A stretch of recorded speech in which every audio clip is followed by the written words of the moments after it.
Ram friends, science కనుక్కోలేని కొన్ని సత్యాలు చెప్తాను.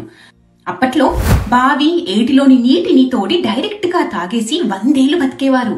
ఇప్పుడు ఫిల్టర్డ్ ఆర్ఓ నీళ్లు తాగినా 40 ఏళ్లకే జబ్బులొస్తున్నాయి.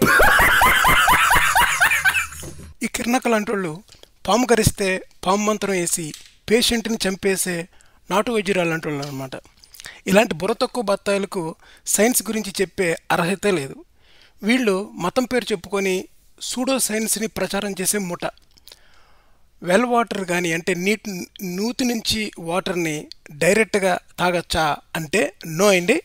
పాత రోజుల్లో భారతదేశంలోని బావుల నుండి నీరు డైరెక్ట్గా త్రాగడం వలన అనేక రోగ సమస్యలు వచ్చేవి, అంటే అనేక ఆరోగ్య సమస్యలు వచ్చేవి. ప్రధానంగా కలరా, టైఫాయిడ్ మరియు ఇతర వ్యాధికారక బ్యాక్టీరియాలతో నీరు కలుషితం కావడం వలన ప్రజలు అనేక రోగాల బారిన పడేవారు. ముఖ్యంగా ఆర్సెనిక్ ప్రబలంగా ఉండే కొన్ని ప్రాంతాల్లో అది హెవీ మెటల్ అండి. ఆర్సెనిక్ అనేది ఆ హెవీ మెటల్స్ అనేవి విషపూరితమైనవి అయినవి కావడం వలన చాలా ఆరోగ్య సమస్యలు వచ్చేవి. కొన్ని ప్రాంతాలలో ఈ నీరు చర్మరోగాలు, క్యాన్సర్లు మరియు గుండె సంబంధ సమస్యలు వంటి సమస్యలను కలిగిస్తాయి. దీనినే తరచుగా మనం బావి నుండి వచ్చే ఆర్సెనిక్ పాయిజనింగ్గా పేర్కొంటాము. అంటే నీటిలోని లెడ్, ఆర్సెనిక్ లాంటి హెవీ మెటల్స్ ఏమన్నా ఉన్నాయంటే మనకు చాలా రోగాలు వస్తాయన్నమాట.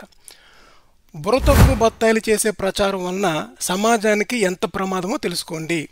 బత్తాయి ఛానల్స్ చెప్పేది ఏదైనా సరే గుడ్డిగా నమ్మకండి. బావిలోంచి ఏటిలోంచి తెచ్చిన నీటిని ఎప్పుడూ కాచి చల్లార్చి వడబోసి అప్పుడు త్రాగండి. బుర్ర తక్కువ బేవకూఫ్ బత్తాయిగాళ్ళ మాటలు నమ్మకండి.